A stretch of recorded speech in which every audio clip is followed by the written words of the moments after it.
What's going on, everybody? RJ Ochoa here from SB Nation's bloggingtheboys.com. Hope all is well wherever you are. Hope you're happy, safe, healthy. Want to wish you a very happy Tuesday, July the 8th, 2025. First time you and I have spoken since the 4th of July. So a happy belated Independence Day to you. It's about as late of a belated 4th of July you can be wished, but that's what I'm here for.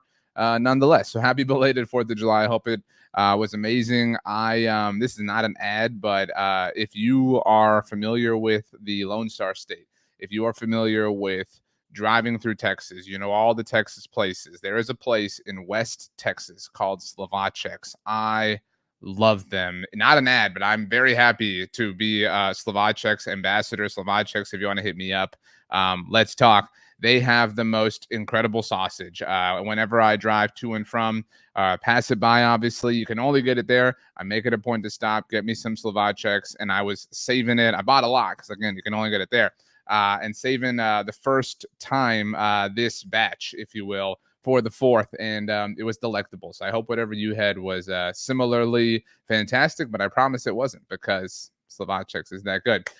It is Tuesday at 6 p.m. Central Standard Time, which means we're live talking Dallas Cowboys football in the Bleacher Report app. I'm live every single Tuesday and Thursday at 6 p.m. Central Standard Time. You can catch the shows live in the Bleacher Report app exclusively, or you can catch them on demand in the Bleacher Report app as well. You can follow me right down below if you are on the Bleacher Report app, but because I care about you YouTube people, we make sure to get these up and available for you as well. They're on demand, obviously, like all of our content, have a lot of things that have been coming out lately. I know that it feels like, I know that technically we are in a doldrum, the final doldrum for the Cowboys in the NFL, but we've had a very busy few weeks on the YouTube channel over at Blogging the Boys. And tomorrow on Wednesday, got a conversation with my buddy Tom Downey of Chat Sports. Speaking of YouTube, one of the most dominant YouTube channels in the Dallas Cowboys YouTube space. So subscribe, like the video, tell a friend, etc. You can follow me on social media. You saw on screen. You see all the links down below on YouTube. You also see the link to my personal YouTube channel. You want to check that out as well. But that being said, let's get to it. Tuesday was a notable day in this final doldrum. We don't have a lot of these, and we got one. All right. We have Todd Archer's tweet. Oh, man, it's not on the screen. Let me get this. Let me fix this here. Let's get this and put this back. We are good to go. Okay, let me fix this. I wasn't anticipating this being the case. Here we go. Now let's share my screen. Todd Archer, one of the best people on the beat for the Dallas Cowboys. There we go. We have a few Todd Archer tweets to look at here, so this kind of works out nicely. All right, so this is Todd Archer's tweet. I wrote about this at bloggingtheboys.com. Dak Prescott had his annual camp, by the way, on Tuesday. That's why and how we got all these news dumps. But Dak said he is fully healthy and ready to go for training camp from his hamstring surgery, pending one more checkup with the team doctors. No surprise, considering he took part in all of the drills in the offseason program. Yeah, that makes sense. And for what it's worth, this is a thing and will be a thing until it's not. When you only play 8 games in a single season and when you've missed a lot of time, I hate to say it, the term injury prone starts to pop up. People start to say it. People start to bring it out. But it's significant news. It may have felt obvious to Todd's point, to the overall point at large, that Dak was not going to have any hindrances or anything kind of holding him back. But it is, I think, nice to see this confirmation nonetheless. Now, Dak did say that he was pending, Todd noted, one final report from the doctors, one kind of final clean bill of health. I was looking for this. Here we go. So Dak recently, Dak's been busy. I mean, if that isn't obvious, Dak, if you are a golf fan like I am, you are likely aware of Good. Talk about YouTube dominance. Good is amazing. But Dak did a video with Good. Dak, Will Greer, and Dak's brother Tad Prescott. 3-on-3 match. It was a lot of fun. And in this video, he talked about the process of coming back from an injury. Now let's get down to his quote. Dak talking about, again, the question he was asked was, what's it like coming back from injury? Is it difficult, etc.? And he said it should happen in like how you know when you're able to kind of be full go. And he said it should happen in the rehab. I usually break mine in the rehab. Break mine being break the stigma or break my barrier for being able to be full go in the rehab. Honestly, it's not a good thing when you've been injured like I have and kind of throughout, career, just different injuries. You really just grow to trust the surgeons. If I had surgery, I had it for a reason. I love that from Dak, and I trust my rehab process. So I don't really think about it once I've rehabbed. especially if the doc says you're good to go, because if I do that, I know it's slow. Like, it's one more thing that I think about and I don't need to think about it. Now, this video with Dak, the good video, not certain when it was filmed, but this was released about 2 weeks ago. So this process, this disposition, this standpoint, this mentality from Dak that he's cleared in full and good to go, obviously pending the actual final medical decision and approval, is something that he has clearly been having for some time. And to Todd's point, he's obviously been active in offseason drills to this point, but still getting that full stamp, there's nothing like it, right? It's kind of like when you've gone through all the processes of buying a home and you've signed all the appropriate paperwork, you've picked this out, you've done this, you've maybe put some stuff in, but when you get the keys, there's just a different emotion that's associated with it. And that's kind of what this feels like to me. Now, what I will say is I'm very interested to see how the Cowboys handle Dak Prescott from a usage and repetition standpoint at training camp. It's not a secret that he's one of the older quarterbacks in the NFL. Obviously, the average age of starting quarterbacks in the NFL is inflated by quarterbacks like Aaron Rodgers or Joe Flacco if he winds up starting, or Russell Wilson. But Dak Prescott is, of those three, he's 4 NFL years younger than Russell Wilson. And he is, in case you did not know, the longest tenured starting quarterback with his respective team, because the three I mentioned obviously have bounced around a bit. Outside of Dak, you're now looking at Patrick Mahomes, Josh Allen. They joined their respective teams in 2017. Dak obviously joined the Cowboys in 2016. And I say all that to say, Brian Schottenheimer is going to have to make a decision. And this is to kind of tease my conversation with Tom Downey. This kind of feels like 2021, if you recall, after the ankle issue, the fracture in the ankle that caused Dak Prescott to miss 11 games in 2020. There was a lot of bated breath around him going into that 2021 season because it was, going to be his first full season with Mike McCarthy, because McCarthy had obviously taken over in 2020 and that was the COVID year and all this jazz. I mean, there was a lot kind of happening to and from around that 2021 team. And if you recall, in 2021, the Cowboys at training camp specifically were even on Hard Knocks. They had all this juice. They had all this buzz outside of the fact that they're the Cowboys and that happens, annually because reasons. But it was at that training camp in that time, in that particular window, that Dak Prescott suffered a shoulder issue that flared up and caused him to miss a game in that 2021 season when Cooper Rush first had to come. And people forget about that game that Cooper Rush pitched, a game-winning touchdown he threw to Amari Cooper on Sunday Night Football in Minnesota. And I say all that to say, Mike McCarthy had to manage how much Dak Prescott was getting work, what kind of work he was getting. And I think we all agree, even if you are a Dak critic and if you're ridiculous about how you criticize him, I think we all agree that he doesn't have anything to prove, right? Like we can all be adults about this conversation. It's, I think it would be silly for Dak to get every single rep at training camp. I think he's obviously at a place where it would be wise to give him a couple of veteran days off. If you've been around long enough, you remember Romo Wednesdays back in the 2014 season. I'm not quite going that direction, but it would be wise. And I stand by that mentality relative to a lot of players, right? Like, and that has happened. We've seen the Cowboys be careful and be wise and be smart with, in the past, Zach Martin or DeMarcus Lawrence or Tyron Smith or whoever, and those players have all come and gone.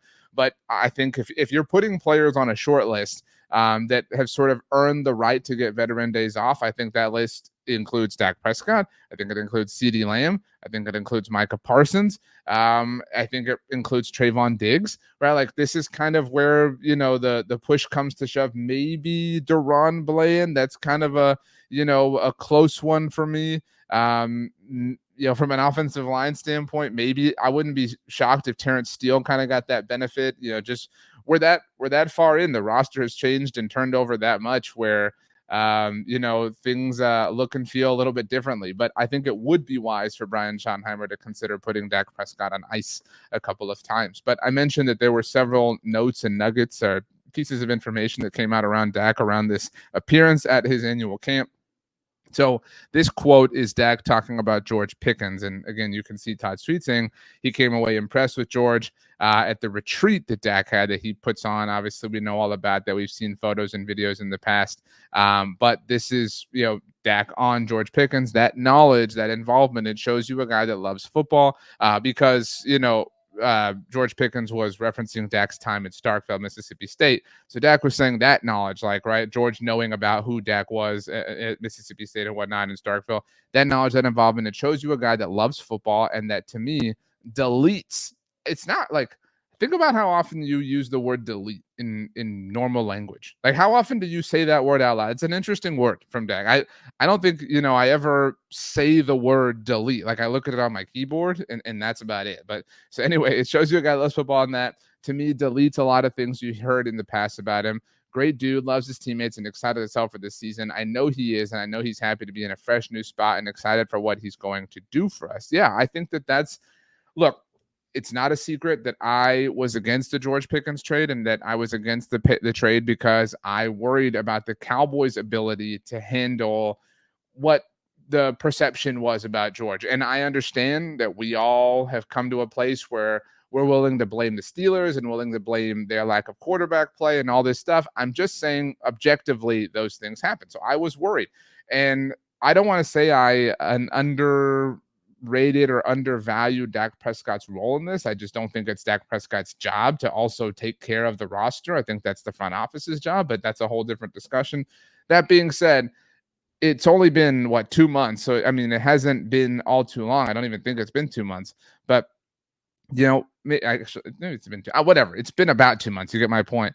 And I will say that the George Pickens era, as brief as it is, has gone about as well as we could have hoped, right? Like, it's gone about, like, where it's July 8th, so nothing significant or substantial could have even happened at this point, but all the right things have happened, and they're just words because that's all it can be at this time of year. But all the words are positive. All the words are promising. We have, our chalkboard is like, we're at 60 days without an incident. Granted, these are not necessarily days that invite incidents, and we're getting closer to the days that seemingly would invite or incite some incidents, and we'll see if the incidents ultimately come to pass. But I think it's a really good thing to see people talking about George Pickens like that. And certainly Dak Prescott, who is the leader of the team, the leader of the offense. I mean, the person, again, who I think a lot of people, were great with the trade, about, because they knew Dak would do this. They knew Dak would kind of take charge and take him under his wing and,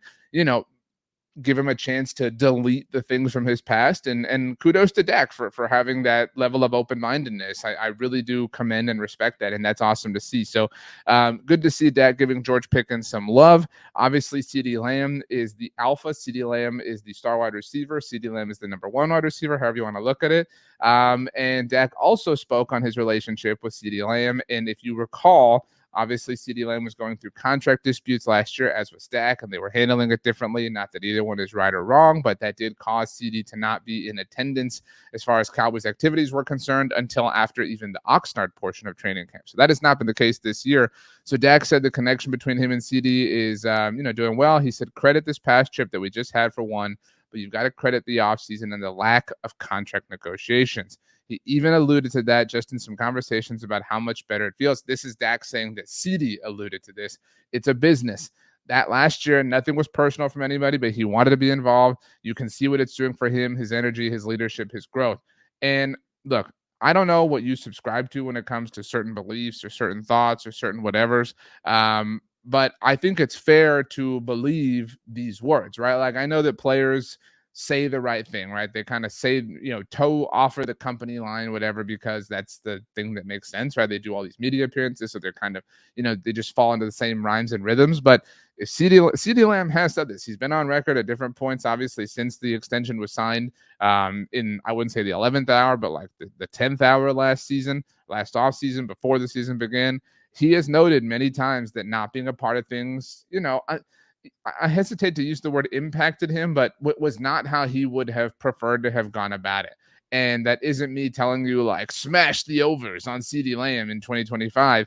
But I would. I mean, just because I think he's that good of a player. I think having George Pickens opens up a lot of opportunities for him, a lot of opportunities that haven't necessarily existed, maybe throughout CeeDee Lamb's whole career. And again, from a numerical standpoint, they will also eat into CeeDee Lamb's production, right? Like, CeeDee Lamb may not hit the overs on his 2025 projections because George Pickens is contributing as well, right? There's only one ball there's only so much, production that can happen in a given NFL game. And if George Pickens is absorbing some of that himself, that leaves less for CD, obviously, on an individual basis, but opens up more opportunities and more growth potential for the offense and the team as a whole, which is ultimately what we care about. We want every player to eat, but we want the team to win. That goes without saying. But it's nice that this isn't happening. And I think that, look, I have said many times this offseason and last offseason that Micah Parsons deserves a lot of credit for not making the situation complicated or difficult. And I was going to say hesitate, but I do mean hate to use those words, because I don't think it's fair to say that CeeDee Lamb made the situation complicated and difficult last year. I don't think CeeDee Lamb was wrong to hold out. I don't think CeeDee Lamb went about it inappropriately. I don't think CeeDee Lamb made a mistake. But I think the way he felt he had to handle it impacted certain things. And I think that he has attested to that, and Dak Prescott attested to CeeDee Lamb's attesting to it. That being said, Micah has not done that. Micah Parsons could have been holding out this entire time. He could have held out last year. He did not do that. And to that point, Dak Prescott could have. Dak Prescott could have held out last year. He could have made things difficult. He could have really put his foot in the ground and leveraged the fact that CeeDee Lamb was holding out, and Micah could have leveraged the fact on top of that. The Cowboys should thank their lucky stars, and I say this all the time because it's true, that Dak Prescott and Micah Parsons chose to show up and work when they could have gone about things a different way. No way is right. No way is wrong. Every player is entitled to their own decision that they believe is best for them, their financial future, their families, everything that falls under that sun.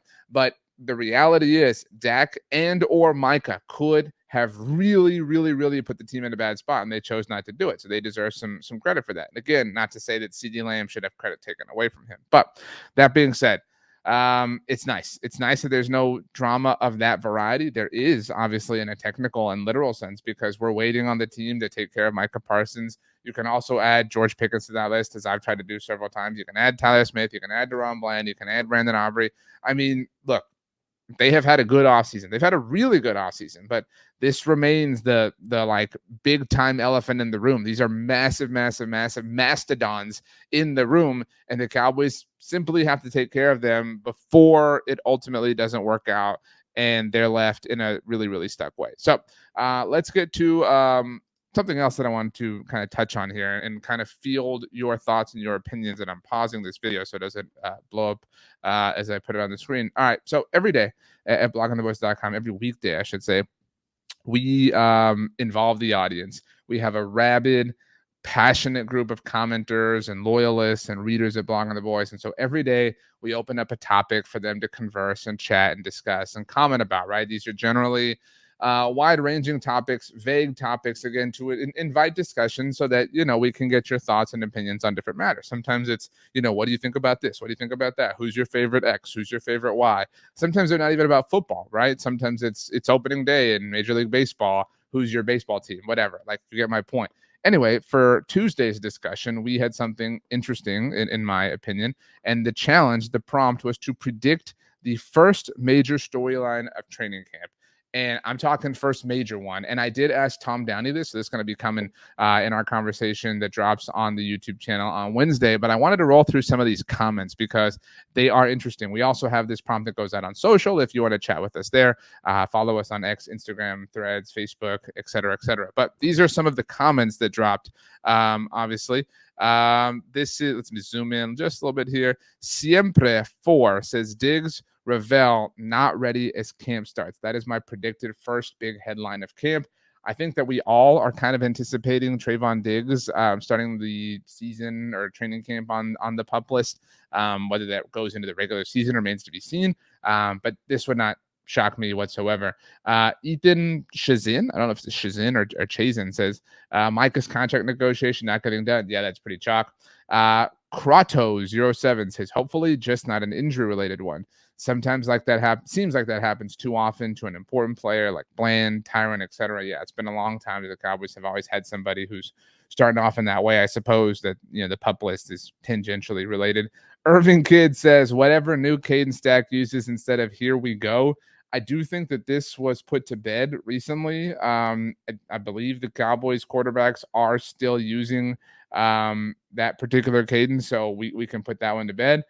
R. Rob says the first major story, George Pickens balling out, shredding the cornerbacks. both good and bad in that. I'm presuming that our Robs is suggesting that the bad in that is that the corners are getting absolutely worked. As exciting as that would be relative to George Pickens, that would stink a little bit. Okay, let's see here. B Comets says has to be a glimpse. By the way, these blue comments are ones that have been recommended strongly by our commenters and therefore receive that little bump. That's what the color change suggests. You're not just seeing things. But B comment says has to be a glimpse. Look at what a shoddy offense will look like. He's been offensive coordinator at stops, but not the most dynamic offenses. Hopefully, with the other coaches brought in, they can put something good together. I see this as a very, very, very, very strong likelihood. The first, kind of install day, really understanding what Schottenheimer's offense is going to look like. That is kind of still a massive, massive, massive question. But I do think this is where somebody like if you're putting money on odds for like long shots to be like the hero of Dallas Cowboys training camp or the person to kind of rise. I'm trying to think of the best way to put this. If you've been around a while, you might remember Chris Richard, who was the Cowboys secondary coach and really just kind of reached a different level of aura throughout different training camps. He would wear cleats and, kind of get in on the action and kind of got that kind of bump. I think Clayton Adams could be that kind of person, like that kind of glow up as far as, general consensus is concerned.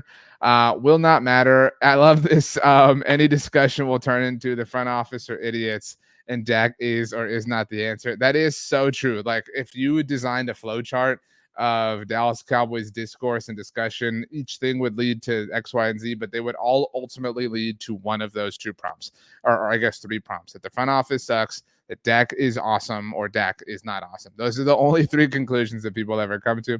Let's see here. Let's keep going. Some of these, someone says this is Cowboys versus everyone. We can't run the ball. We can't stop the run. Take your pick. I would love for there to be some semblance of a run game, and there might be, right? Like I think that we all have some questions about what that's going to look like. Who's going to be the person that is involved in that sense? But yeah, I would love to see any level of run game, even if that suggests that the Cowboys defense can't stop the run, because right now I think who's going to run the ball and how they're going to run it is one of the biggest questions surrounding this team. Let's see. V8XJ says Dak plays terrible and Milton looks sharp, prompting fans to get all weird and want him as the starter. I completely agree. That is, very, very, very likely. And as you can see in these comments, Wonder Cloud saying not weird, hopeful, but R. Rob saying not weird or hopeful, just delusional. That's the way Dak Prescott discussion kind of goes. This comment here: a couple of UDFAs, undrafted free agents, will have a great camp going and create excitement for a possible new starter. And when the season begins, said UFA will disappear, only to be seen on special teams. Even our greatest undrafted free agent finds in the last 20 years. How many started as rookies? Not to open the season anyway. Lately, we can barely find first rounders who start. Samuel adds last comment here: low hanging fruit, if you ask me. It'll be Micah's holdout. All other suggestions, line forms to the left. I agree with this, and I think that I have a hard time when people say things like, oh, the Cowboys are just doing this for attention. That just doesn't hold logic to me, because they don't need attention, right? They're the Dallas Cowboys. They are very often, I wouldn't even say very often, they are quite regularly the headline, even without, doing anything, right? Like this would be like saying, oh, that bonfire is trying to be hot, right? Like that's like, it's already hot. Like you get my point. Like that's understood. That's implicit. That's just a part of like the fabric and nature of what the bonfire is, the bonfire of the Dallas Cowboys. So they don't have to try to be hot or to catch a flame or light a flame. Like you know what I'm saying? Like that's not, that's why I that argument always kind of falls on deaf ears for me.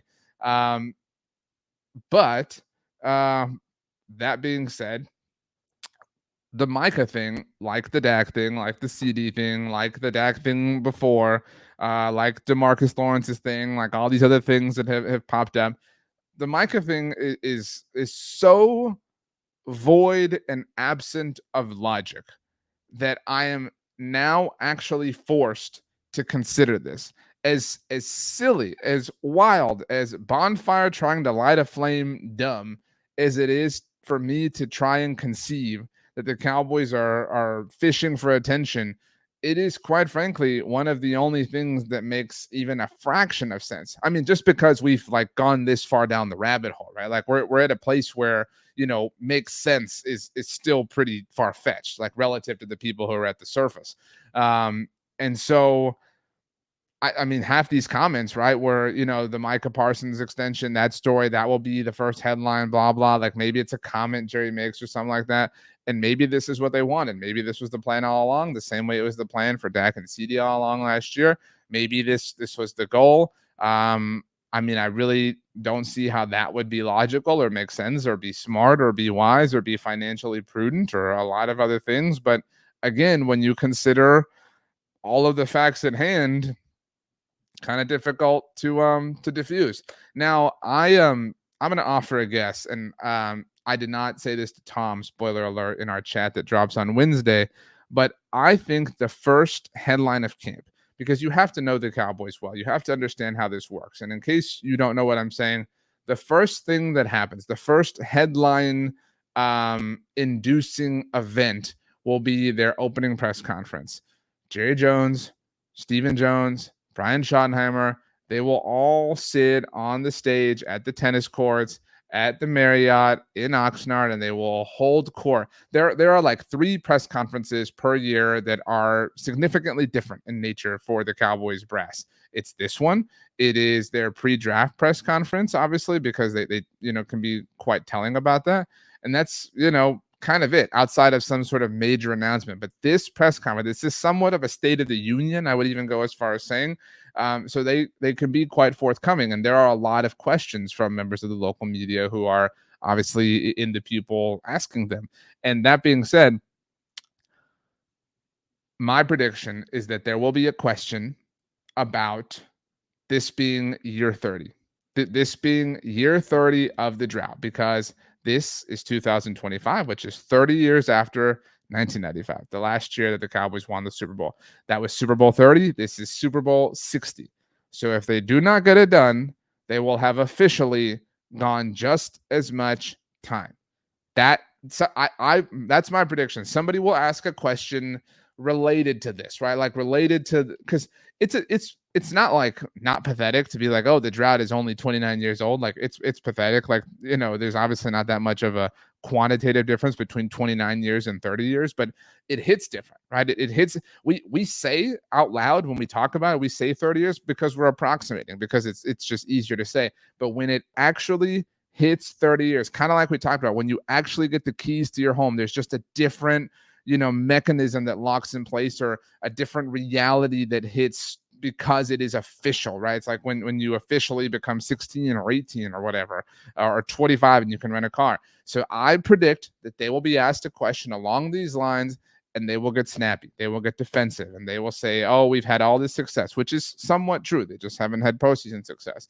And that will be the headline that emerges. It will be something related to the drought and the official 30-year anniversary approaching, something along these lines. That's my prediction. I'll be here all week. I'll actually be here back in the Bleacher Report app on Thursday at 6 p.m. Central Standard Time, but I'll be here all week and all weeks on the Blog on the Boys YouTube channel and all over my social media, X, Instagram, Threads, TikTok. You can like my Facebook page, follow me on LinkedIn, shoot me an email, rj.ochoa@sbnation.com.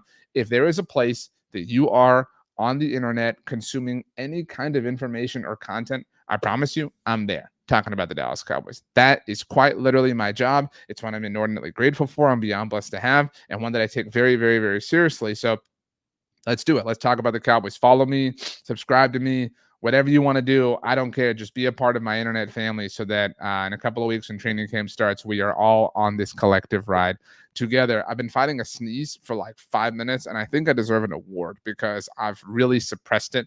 And it was an intense attack that I managed to fight off. So kudos to me. My hat's off to me because I deserve it. My hat's off to you because you deserve it for hanging out with me for 30 minutes. You are the very best, and I don't take that for granted. I hope you have yourself a wonderful rest of your day, even if it doesn't include Slovacek sausage. And I can't wait to see you again next time. So from my heart to you, I hope you have a wonderful dinner, breakfast, lunch, snack, bowl of ice cream late at night, bowl of cereal, whatever it is, and that you have an amazing day. You know why? Because you absolutely deserve it. Thank you so much, everybody, for hanging out, for liking, subscribing, following, all that fun stuff. Take care of yourself, and we will see you next time.